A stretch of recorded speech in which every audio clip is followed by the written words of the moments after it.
మందిరానికి వచ్చి మనం బలపడడానికి వస్తుంటున్నాం, ప్రభువులో శక్తి పొందడానికి వస్తుంటున్నాం, కుటుంబ సమస్యలను దేవునికి చెప్పుకునే దానికి వస్తుంటున్నాం. దేవుని శక్తి పొందాలి, దేవుని ఆత్మను మనం పొందాలి, ఆ అనుభూతిని మనం అనుభవించాలి. ఆ ఉద్యమ ప్రార్థన రావాలి అంటే మనం జీవింపబడాలి, దేవుని ఆత్మ చేత నింపబడాలి.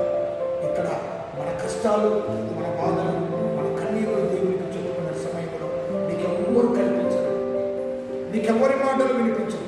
నీవు కళ్ళు మూసుకున్న దేవుడే జ్ఞాపకం వస్తాడు. నీ కన్నీరు కారుతూ ఉంటే నీవు దేవుడే జ్ఞాపకం వచ్చి నువ్వు ఏడుస్తూ ఉంటావు, దేవుని కొరకు ప్రార్థిస్తూ ఉంటావు.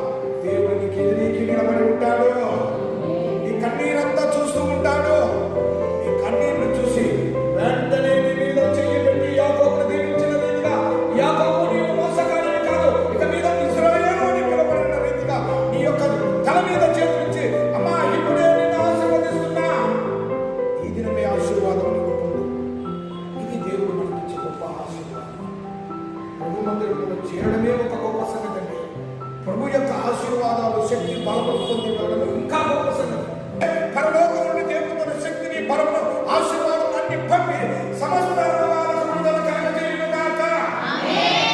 మనకున్న బలహీనతలను తొలగించుకుందాం, అనేకులను బలపడదాం, అనేకులను మందిరానికి తెచ్చి దేవుడు వారి పాపములను క్షమించే రీతిగా, వారి రోగములను తీసివేసే రీతిగా మన వంతు పాత్రను ఈ దేవుడి నుండి మనము ఆ పాత్రను ఏమైతే దేవుడు మనకిచ్చాడో దాన్ని కొనసాగించడానికి దేవుడు సహాయం